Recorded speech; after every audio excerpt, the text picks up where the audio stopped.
Bones പൊതുവെ safe അതുപോലെ predictable investment ആയിട്ടാണ് കണക്കാക്കാറുള്ളത്. ഇപ്പൊ നിങ്ങളിപ്പം ഗവൺമെന്റിലേക്കോ അല്ലെങ്കിൽ കമ്പനിയിലേക്കോ പണം ലെൻഡ് ചെയ്യുമ്പോൾ തിരിച്ച് നിങ്ങൾക്ക് ഒരു ഫിക്സഡ് ഇൻട്രസ്റ്റ് പേയ്മെന്റ് ലഭിക്കും. അപ്പൊ അതിന് നമ്മൾ പറയുന്നത് കൂപ്പൺ എന്നാണ്. അപ്പൊ മെച്യൂരിറ്റിയിൽ നിങ്ങൾക്ക് പ്രിൻസിപ്പൾ ഇവിടെ തിരിച്ച് ലഭിക്കും, അതായത് ഫേസ് വാല്യൂ. അപ്പൊ നമ്മളിവിടെ സിമ്പിൾ ആയിട്ട് പറഞ്ഞിട്ടുണ്ടെങ്കിൽ ബോണ്ട് ഒരു ടൈപ്പ് ലെൻഡിങ് സർട്ടിഫിക്കറ്റ് ആണ്. അപ്പൊ ഈ ഒരു സർട്ടിഫിക്കറ്റിൽ ഓൾമോസ്റ്റ് എല്ലാ കാര്യങ്ങളും അഡ്വാൻസ് ആയിട്ട് ഡിഫൈൻ ചെയ്തിട്ടുണ്ടാവും. അതായത് coupon rate, interest payment dates, maturity date, അതുപോലെ ഫേസ് വാല്യൂ എല്ലാം. മുന്നത്തെ നമ്മുടെ വീഡിയോയിൽ നമ്മൾ ബോൺസിന്റെ ബേസിക് കവർ ചെയ്താണ്, അതായത് coupon, YTM, maturity, risk, rating എല്ലാം. അപ്പൊ ഈ ഒരു വീഡിയോ അടുത്ത പാർട്ടാണ്. നാച്ചുറലി ബോൺസ് സ്ട്രേറ്റ് ഫോർവേഡ് ആണ്. എന്നാൽ ഇവിടെയാണ് ഒരു ഇൻട്രസ്റ്റിംഗ് കോൺട്രഡിക്ഷൻ വരുന്നത്. ഇപ്പം ബോണ്ട് കൂപ്പൺ പേയ്മെന്റ് ഫിക്സ്ഡ് ആണ്, മെച്യൂരിറ്റി ഡേറ്റ് ഫിക്സ്ഡ് ആണ്, അതുപോലെ ഫേസ് വാല്യൂ ഫിക്സ്ഡ് ആണെങ്കിൽ എന്തുകൊണ്ടാണ് ബോണ്ട് മാർക്കറ്റ് പ്രൈസ് ഫിക്സ്ഡ് അല്ലാത്തത്? ഇപ്പം നമ്മളൊരു എക്സാമ്പിൾ പറയുകയാണെങ്കിൽ 1000 രൂപ ഫേസ് വാല്യൂ ഉള്ള ബോണ്ട് ചിലപ്പോൾ 980 രൂപയ്ക്ക് ട്രേഡ് ചെയ്യാം, ചിലപ്പോൾ 950 ട്രേഡ് ചെയ്യാം, ചിലപ്പോൾ വേണമെങ്കിൽ നമ്മൾ നോക്കുകയാണെങ്കിൽ 1020 ട്രേഡ് ചെയ്യാം. അതുപോലെ ഇവിടെയാണ് ഇൻവെസ്റ്റേഴ്സിന്റെ ഏറ്റവും പ്രധാനപ്പെട്ട ഒരു ചോദ്യം വരുന്നത്.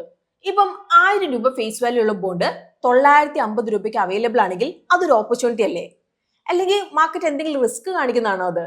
സോ ഇന്നത്തെ വീഡിയോയിൽ നമ്മൾ നോക്കാൻ പോകുന്നത് എന്തുകൊണ്ടാണ് ബോണ്ട് പ്രൈസ് മാറുന്നത്, ബോണ്ടിൽ നിന്ന് നമ്മൾ ഏൺ ചെയ്യുന്ന ഇൻകം എങ്ങനെയാവും ടാക്സ് ചെയ്യുന്നത് എന്നുള്ളത് നമ്മൾ നോക്കുന്നതായിരിക്കും.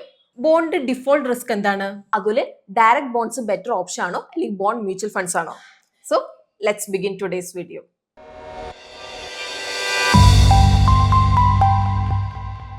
ഒരു ഇൻവെസ്റ്റർ നിങ്ങൾ ഇവിടെ ആലോചിക്കുക, അമൻ എന്നാണ് പേര്. അപ്പൊ അതേ ഒരു കോർപ്പറേറ്റ് ബോണ്ട് വാങ്ങുവാണ്. ഇപ്പൊ ഫേസ് വാല്യൂ 1000 രൂപയാണ്, coupon per year 8%, bond maturity 5 years ആണ്, പർച്ചേസ് പ്രൈസ് 1000 രൂപയാണ്. അപ്പൊ ഇതിന്റെ അർത്ഥം അമ്മന് എല്ലാ വർഷവും 80 രൂപ ഇൻട്രസ്റ്റ് ഇവിടെ ലഭിക്കും. അതുപോലെ 5ാമത്തെ വർഷത്തിൽ 80 രൂപ ഇൻട്രസ്റ്റിന്റെ ഒപ്പം അദ്ദേഹത്തിന്റെ പ്രിൻസിപ്പൽ എമൗണ്ട് ആയ 1000 രൂപയും കൂടി ഇവിടെ തിരിച്ചു കിട്ടും. അപ്പൊ അമ്മൻ ഈ ഒരു ബോണ്ട് മെച്യൂരിറ്റി വരെ ഹോൾഡ് ചെയ്യും, കമ്പനി ഡിഫോൾട്ട് ചെയ്യാതിരിക്കുകയും ചെയ്താൽ ഇടയിൽ ബോണ്ട് മാർക്കറ്റ് പ്രൈസ് എത്ര ഫ്ലക്ച്വേറ്റ് ചെയ്താലും അത് അമ്മന്റെ ക്യാഷ് ഫ്ലോയെ ഡയറക്റ്റ് ആയിട്ട് ബാധിക്കില്ല. അപ്പൊ ഇതാണ് ഫിക്സഡ് ഇൻകത്തിന്റെ പുറകിലെ ബേസിക് ഐഡിയ വരുന്നത്. പക്ഷേ ഇവിടെയാണ് പ്രശ്നം വരുന്നത്. അമ്മാന് മെച്യൂരിറ്റിക്ക് മുമ്പ് ബോണ്ട് വിൽക്കേണ്ടതായിട്ട് വരുമ്പോഴാണ്. ഇപ്പം നമ്മൾ പറയുകയാണെങ്കിൽ കുറച്ച് നാൾ കഴിഞ്ഞപ്പം സെയിം ക്വാളിറ്റി തന്നെയുള്ള പുതിയ ബോണ്ട് മാർക്കറ്റിൽ അവൈലബിൾ ആണ് 12% കൂപ്പൺ റേറ്റിൽ. ഇവിടെ ഇപ്പം പുതിയ ഇൻവെസ്റ്റേഴ്സിന് 2 ഓപ്ഷൻസ് അവരുടെ കയ്യിലുണ്ട്. ആദ്യത്തെ ഓപ്ഷൻ എന്ന് പറഞ്ഞാൽ 1000 രൂപയ്ക്ക് പുതിയ ബോണ്ട് വാങ്ങിയിട്ട് 120 രൂപ ആനുവൽ ഇൻട്രസ്റ്റ് ഏൺ ചെയ്യാം. ഇനി രണ്ടാമത്തെ ഓപ്ഷൻ എന്ന് പറഞ്ഞാൽ അമ്മാന്റെ പഴയ ബോണ്ട് 1000 രൂപയ്ക്ക് വാങ്ങിയിട്ട് 80 രൂപ മാത്രം ആനുവൽ ഇൻട്രസ്റ്റ് ഏൺ ചെയ്യാം. ഇപ്പം മാർക്കറ്റിൽ 12% കൂപ്പൺ ബോണ്ട് അവൈലബിൾ ആയിട്ടുള്ളപ്പം ഒരു ഇൻവെസ്റ്റർ എന്തിനാ അമ്മാന്റെ പഴയ 8% കൂപ്പൺ ബോണ്ട് 1000 രൂപയ്ക്ക് വാങ്ങേണ്ട ഒരു ആവശ്യം ഇവിടെ വരുന്നത്? അതെ, ഇവിടെ അമ്മാന് മെച്യൂരിറ്റി വരെ ബോണ്ട് ഹോൾഡ് ചെയ്യാനുള്ള ഓപ്ഷൻ ഉണ്ട്, കാരണം ബോണ്ട് അദ്ദേഹത്തിന്റെ ആണല്ലോ. എന്നാൽ ഓപ്പർച്യൂണിറ്റി കോസ്റ്റിന്റെ പെർസ്പെക്റ്റീവില് മാർക്കറ്റിൽ ഇപ്പോൾ അവൈലബിൾ ആയ 12% കൂപ്പൺ ബോണ്ട് കൂടുതൽ അട്രാക്റ്റീവ് ആയിട്ടാണ് കാണുന്നത്. അപ്പൊ അതുകൊണ്ടാണ് അമ്മാന്റെ ബോണ്ട് ഡിമാൻഡ് ഇവിടെ കുറഞ്ഞത്. ഇപ്പം അമ്മാന് വിൽക്കണമെങ്കിൽ അദ്ദേഹത്തിന്റെ ബോണ്ട് ഡിസ്കൗണ്ടിൽ വിൽക്കണം. ഇപ്പൊ മാർക്കറ്റ് ഈൽഡ്, മെച്യൂരിറ്റി, ലിക്വിഡിറ്റി, അതുപോലെ ഡിമാൻഡ് സപ്ലൈ അനുസരിച്ച് മേ ബി ഒരു 950 അല്ലെങ്കിൽ അതിൽ താഴെയൊക്കെ ആയിട്ട് വിൽക്കേണ്ടതായിട്ട് വരും. അപ്പൊ ഇവിടുത്തെ ഇമ്പോർട്ടന്റ് പോയിന്റ് ഇതാണ്, കൂപ്പൺ മാറുന്നില്ല. കൂപ്പൺ എപ്പോഴും ഫേസ് വാല്യൂയുടെ 8% തന്നെയാണ്. ഇപ്പം നിങ്ങളുടെ മനസ്സിലൊരു ചോദ്യം ഉണ്ടാവും, ഇതൊരു ഈസി മണി ഓപ്പർച്യൂണിറ്റി പോലെ ഉണ്ടല്ലോ കണ്ടിട്ട്, 950 ബോണ്ട് വാങ്ങിയിട്ടുണ്ടെങ്കിൽ മെച്യൂരിറ്റിക്ക് നമുക്ക് 1000 രൂപ കിട്ടില്ലേന്ന്. അപ്പൊ അതിന്റെ കൂടെ കൂപ്പൺ ഇൻകം ഫിക്സ്ഡ് ആണ് ഇവിടെ. അപ്പൊ അതുകൊണ്ട് എന്തായാലും ഇത് കിട്ടും. അപ്പൊ എന്ത് എളുപ്പത്തിൽ പണം ഉണ്ടാക്കാന്ന് നിങ്ങൾക്ക് തോന്നുന്നുണ്ടാവും അല്ലേ കേൾക്കുമ്പോൾ. പക്ഷെ ഇത് അത്ര സിമ്പിൾ അല്ല. ഇവിടെ മാർക്കറ്റ് ഈൽഡ് 12% തന്നെ നിൽക്കും എന്നതിൽ ഒരു ഗ്യാരണ്ടി ഇല്ല. മുന്നോട്ടേക്ക് പോകുമ്പോൾ പുതിയ ബോണ്ട് 14% ഈൽഡിലേക്കോ അല്ലെങ്കിൽ ഈവൻ 16% ഈൽഡിലേക്കൊക്കെ ഇഷ്യൂ ചെയ്യാം. അപ്പൊ അങ്ങനെ സംഭവിച്ചിട്ടുണ്ടെങ്കിൽ അമ്മാന്റെ ബോണ്ട് പ്രൈസ് ഇനിയും ഇടിയാം. പിന്നെ വേറൊരു റിസ്കും കൂടി ഉണ്ട്, അതാണ് ലിക്വിഡിറ്റി. അപ്പൊ കോർപ്പറേറ്റ് ബോണ്ട്സിൽ മെച്യൂരിറ്റിക്ക് മുമ്പ് വാങ്ങുകയും വിൽക്കുകയും ചെയ്യുന്ന അത്ര എളുപ്പമല്ല. ചിലപ്പോൾ ഒരു ബയറിനെ കണ്ടെത്താനായിട്ട് ബുദ്ധിമുട്ടായിരിക്കും, അല്ലെങ്കിൽ എക്സിറ്റ് ചെയ്യാനായിട്ട് വലിയ ഡിസ്കൗണ്ട് ഓഫർ ചെയ്യേണ്ടതായിട്ട് ഇവിടെ വരും. ഇനി നമ്മൾ പറയാൻ പോകുന്നതാണ് ബോണ്ട് മാർക്കറ്റിലെ ഏറ്റവും വലിയ റൂൾ. ഇപ്പം ഇൻട്രസ്റ്റ് റേറ്റ് കൂടുമ്പോൾ ബോണ്ട് പ്രൈസ് ഇവിടെ കുറയും. ഇനിയിപ്പോൾ ഇൻട്രസ്റ്റ് റേറ്റ് കുറയുമ്പോൾ ബോണ്ട് പ്രൈസ് ഇവിടെ കൂടും. എന്നാൽ ഇത് മെച്യൂരിറ്റിക്ക് മുമ്പ് വിൽക്കുന്ന ഇൻവെസ്റ്റേഴ്സിനെ മാത്രമേ ബാധിക്കുള്ളൂ.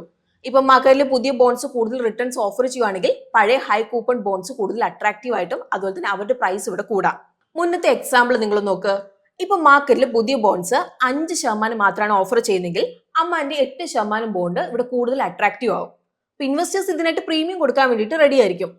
ഈവൻ ഈ ഒരു രീതി നമ്മൾ പറഞ്ഞിട്ടുണ്ടെങ്കിൽ same bond, same coupon, same maturity, പക്ഷെ മാർക്കറ്റ് എൻവയൺമെന്റ് മാറിയാൽ പ്രൈസ് ഇവിടെ മാറും. അപ്പൊ ഇവിടെ ഇൻവെസ്റ്റേഴ്സ് ചോദിക്കേണ്ട ചോദ്യം ഡിസ്കൗണ്ട് എത്ര വലുതാണെന്നല്ല.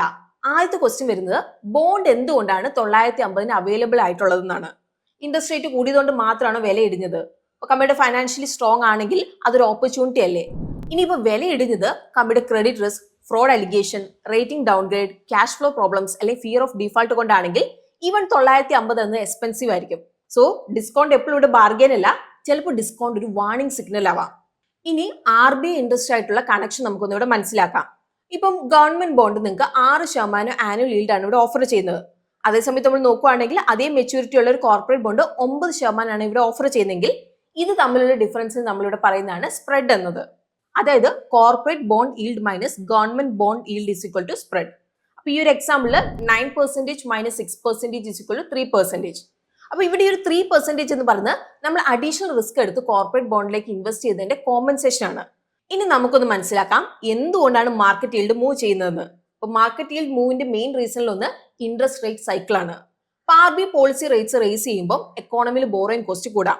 ഇപ്പൊ bank FD rates, loan rates, അതിൽ ബോണ്ട് yield എല്ലാം ഇവിടെ കൂടുതൽ മൂവ് ചെയ്യാം.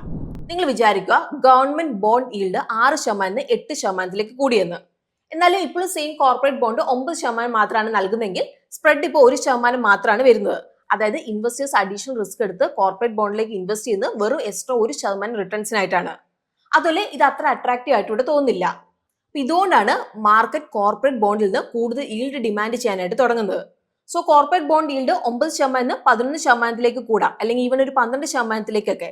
അപ്പൊ അങ്ങനെയാകുമ്പോൾ കോർപ്പറേറ്റ് ക്രെഡിറ്റ് റിസ്ക് എടുക്കുന്നതിനുള്ള പ്രോപ്പർ കോമ്പൻസേഷൻ ഇൻവെസ്റ്റേഴ്സിന് ഇവിടെ ലഭിക്കും. ഇനി എല്ലാവരും തന്നെ ഒഴിവാക്കുന്ന ഒരു പാർട്ടാണ് നമ്മൾ നോക്കാൻ പോകുന്നത്, അതാണ് ബോണ്ട് ടാക്സേഷൻ.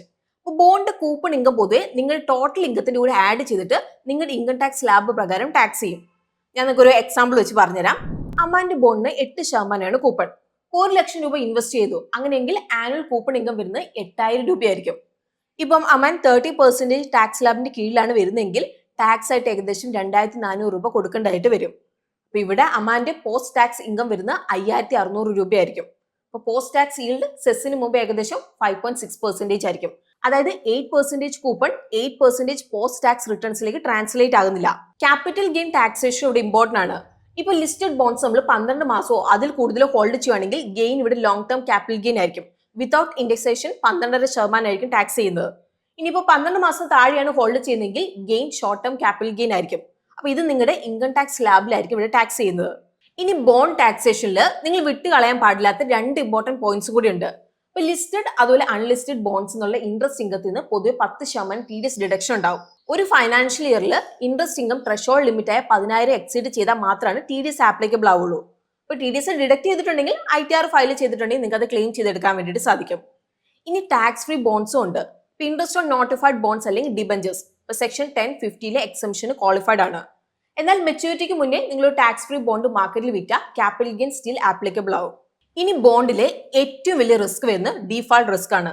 ഇപ്പൊ ഡീഫാൾട്ട് റിസ്ക് എന്ന് പറഞ്ഞാൽ കമ്പനി ഇൻട്രസ്റ്റ് പേയ്മെന്റിൽ വീഴ്ച വരുത്തോ അല്ലെങ്കിൽ മെച്യൂരിറ്റി ടൈമിൽ പ്രിൻസിപ്പൽ റീപേ ചെയ്യാതിരിക്കുന്നതാണ്. അപ്പൊ ഇവിടെ നമുക്ക് ബോണ്ട് റേറ്റിംഗ് യൂസ്ഫുൾ ആയിരിക്കും, പക്ഷെ റേറ്റിംഗ് ഒരു ഗ്യാരണ്ടി അല്ല. റേറ്റിംഗിന്റെ ഒപ്പം നിങ്ങൾ കമ്പനിയുടെ business model, cash flow, debt levels, corporate governance, അതുപോലെ തന്നെ ബോണ്ട് ഇൻസ്ട്രുമെന്റ് സ്ട്രക്ചറും കൂടി നിങ്ങൾ മനസ്സിലാക്കണം. ഇപ്പൊ DHFL ഒരു എക്സാമ്പിൾ ആയിട്ട് നമുക്ക് എടുക്കാം. ഇപ്പൊ DHFL ഒരു well known housing finance company ആയിരുന്നു. എന്നാൽ അവരുടെ അസറ്റ് ലയബിലിറ്റി മിസ്മാച്ച് കാരണം കമ്പനി ഫൈനാൻഷ്യൽ പ്രശ്നങ്ങളിൽ പെട്ടു. അതോടെ ഇവിടെ ഡീഫാൾട്ട്സ് കൂടുകയും അവസാന ഇൻവെസ്റ്റേഴ്സിന് അവരുടെ ഇൻവെസ്റ്റ്മെന്റ്സിൽ ഡീഫാൾട്ട് ഫേസ് ചെയ്യേണ്ടതായിട്ട് ഇവിടെ വന്നു. യെസ് ബാങ്കിന്റെ കേസും വളരെ ഇമ്പോർട്ടന്റ് ആണ്. യെസ് ബാങ്ക് ഒരു well known private sector bank ആണ്. എന്നാൽ 2020 റീകൺസ്ട്രക്ഷന്റെ സമയത്ത് അവർ 8415 കോടി മൂല്യമുള്ള AT1 ബോണ്ട് എഴുതി തള്ളി. ഈ ഒരു തീരുമാനം കോർട്ടിൽ പിന്നെ ചലഞ്ച് ചെയ്തു, പക്ഷെ ഇതുവരെ ഫൈനൽ റെസൊല്യൂഷൻ വന്നിട്ടില്ല. അതുകൊണ്ട് തന്നെ യെസ് ബാങ്ക് AT1 ബോണ്ട് ഹോൾഡേഴ്സിന്റെ ഫ്യൂച്ചറിനെ കുറിച്ച് ഇപ്പോഴും അൺസർട്ടനിറ്റി ഉണ്ട്. സോ ഇവിടുത്തെ ലെസൺ സിമ്പിൾ ആണ്. ഈവൻ വെൽ നോൺ കമ്പനിയുടെ ബോണ്ട് പോലും റിസ്ക് ഫ്രീ അല്ല. അപ്പൊ അതുകൊണ്ട് തന്നെ നിങ്ങൾ റേറ്റിംഗ് ഇവിടെ ചെക്ക് ചെയ്യണം. അതിനൊപ്പം തന്നെ കമ്പനിയുടെ business quality, cash flow, debt, corporate governance, അതുപോലെ ബോണ്ട് സ്ട്രക്ചർ എല്ലാം നിങ്ങൾ ഇവിടെ മനസ്സിലാക്കിയിരിക്കണം. ഇനിയിപ്പോ നമ്മുടെ ഉള്ളിലുള്ള ചോദ്യമാണ്, ഒരു ഇൻവെസ്റ്റർ ബോണ്ട് ഡയറക്ട്ലി വാങ്ങണോ അല്ലെങ്കിൽ ഒരു ബോണ്ട് മ്യൂച്വൽ ഫണ്ട് വഴി ഇൻവെസ്റ്റ് ചെയ്യണോ എന്നുള്ളത്. ഇപ്പൊ ഡയറക്ട് ബോണ്ടിൽ നമുക്കൊരു സ്പെസിഫിക് ഇഷ്യൂവർക്ക് നമ്മൾ ഡയറക്ട്ലി പണം ലെൻഡ് ചെയ്യുകയാണ് ചെയ്യുന്നത്. അപ്പൊ നിങ്ങൾക്ക് അറിയാം ഇവിടെ ഇഷ്യൂർ ആരാണ്, കൂപ്പൺ എത്രയാണ്, ബോണ്ട് എപ്പോൾ മെച്യൂർ ആവും, റേറ്റിംഗ് എത്രയാണ്, പേ ഔട്ട് ഫ്രീക്വൻസി എത്രയാണെന്നുള്ളതൊക്കെ. അപ്പൊ ഇവിടെ ഇപ്പം മെച്യൂരിറ്റി വരെ ബോണ്ട് ഹോൾഡ് ചെയ്യുവാണ്, അതിൽ ഇഷ്യൂർ ഡീഫാൾട്ട് ചെയ്തില്ലെങ്കിൽ ഇൻട്രീം പ്രൈസ് മൂവ്മെന്റ്സിന്റെ ഇമ്പാക്ട് ലിമിറ്റഡ് ആയിരിക്കും. പക്ഷേ ഡയറക്ട് ബോണ്ടിലും റിസ്ക് ഉണ്ട്. ഇപ്പൊ credit risk, liquidity risk, concentration risk, അതുപോലെ മെച്യൂരിറ്റിക്ക് മുമ്പ് എക്സിറ്റ് ചെയ്യുന്നതിന്റെ ബുദ്ധിമുട്ട്. ഇനിയിപ്പോ ബോണ്ട് മ്യൂച്വൽ ഫണ്ടില് ഫണ്ട് മാനേജർ പല ബോണ്ട്സിലേക്ക് ഇൻവെസ്റ്റ് ചെയ്യും. അപ്പൊ ഇങ്ങനെ ചെയ്യുന്നതുകൊണ്ട് നമുക്ക് കുറെ ബെനിഫിറ്റ്സ് ഉണ്ട്. Diversification, professional management, easier liquidity, lower investment ticket സൈസും ഒക്കെ. എന്നാൽ ഇവിടെ NAV എന്നും മാറും. ഇപ്പൊ ഇൻട്രസ്റ്റ് റേറ്റ് കൂടിയാൽ ഡെറ്റ് ഫണ്ട് NAV ഇടിയും. സോ ഡയറക്ട് ബോണ്ട് നിങ്ങൾക്ക് വിസിബിലിറ്റി നൽകും, ബോണ്ട് മ്യൂച്വൽ ഫണ്ട് നിങ്ങൾക്ക് ഡൈവേഴ്സിഫിക്കേഷൻ നൽകും. ഇപ്പൊ രണ്ടിലും റിസ്ക് ഉണ്ട്, പക്ഷെ വ്യത്യാസം നമ്മൾ എടുക്കുന്ന റിസ്കിന്റെ രീതിയിൽ മാത്രമാണ്. സോ ഇവിടുത്തെ കാര്യം ഇതാണ്, ബോണ്ട് ഒരു ഫിക്സഡ് ഇൻകം പ്രൊഡക്റ്റ് ആണ്, പക്ഷെ പ്രൈസ് ഫിക്സ്ഡ് അല്ല. ഇൻട്രസ്റ്റ് റേറ്റ് അതിൽ മാർക്കറ്റ് പെർസെപ്ഷൻ ആണ് ബോണ്ടിന്റെ പ്രൈസ് ഇവിടെ ഡ്രൈവ് ചെയ്യുന്നത്. ഇപ്പം 1000 രൂപയുടെ ബോണ്ട് 950 അവൈലബിൾ എന്ന് പറയുമ്പോൾ അതൊരു ഓപ്പർച്യൂണിറ്റി ആവാം, അല്ലെങ്കിൽ ഒരു ട്രാപ്പോ ആവാം. ഇപ്പം കാര്യം ടെമ്പററി ആണ്, കമ്പനി ഇപ്പൊ ഫൈനാൻഷ്യൽ സ്ട്രോങ് ആണ്, കൂപ്പൺ പേയ്മെന്റ് കണ്ടിന്യൂ ചെയ്യുന്നുണ്ടെങ്കിൽ അത് മെച്യൂരിറ്റി ടൈമിൽ റീപേയ്മെന്റ് നടക്കാനുള്ള ചാൻസ് സ്ട്രോങ് ആണെങ്കിൽ ഡിസ്കൗണ്ട് ഒരു ഓപ്പർച്യൂണിറ്റി ആയിരിക്കും. എന്നാൽ ഇപ്പൊ recent credit stress, fraud, cash flow problems അല്ലെങ്കിൽ ഡീഫാൾട്ട് റിസ്ക് ആണെങ്കിൽ ആ ഡിസ്കൗണ്ട് റിസ്ക് പ്രീമിയം ആണ്, ഫ്രീ പ്രോഫിറ്റ് അല്ല. സോ കൺക്ലൂഷൻ ഇതാണ്, ഒരു ഇക്വിറ്റി ഇൻവെസ്റ്റർ ഏർണിംഗ്സ് ട്രാക്ക് ചെയ്യും, ഒരു bond investor interest rate, credit quality, duration, അതിൽ പോസ്റ്റ് ടാക്സ് റിട്ടേൺസ് ട്രാക്ക് ചെയ്യും. ഇന്നത്തെ വീഡിയോ നമ്മൾ എഡ്യൂക്കേഷൻ പർപ്പസിനായിട്ട് കവർ ചെയ്തതാണ്, ഇതൊരു ഇൻവെസ്റ്റ്മെന്റ് അഡ്വൈസ് അല്ല. വീഡിയോ നിങ്ങൾക്ക് യൂസ്ഫുൾ ആയിട്ടുണ്ടാവും തന്നെയാണ് നമ്മൾ പ്രതീക്ഷിക്കുന്നത്. അങ്ങനെയെങ്കിൽ വീഡിയോ ലൈക്ക് ചെയ്യാൻ വേണ്ടിയിട്ട് ശ്രദ്ധിക്കണം. അതുപോലെ നമ്മുടെ ചാനൽ കോണ്ടന്റ് ഒക്കെ നിങ്ങൾക്ക് ഇഷ്ടമാവുന്നുണ്ടെങ്കിൽ ചാനലും കൂടെ നിങ്ങൾക്ക് സബ്സ്ക്രൈബ് ചെയ്യാം. സോ നമുക്ക് പുതിയൊരു വീഡിയോ ആയിട്ട് ഗ്രോ മലയാളം ചാനലിലൂടെ വീണ്ടും കാണാം. അതുവരെ take care, happy investing and bye from Rincy.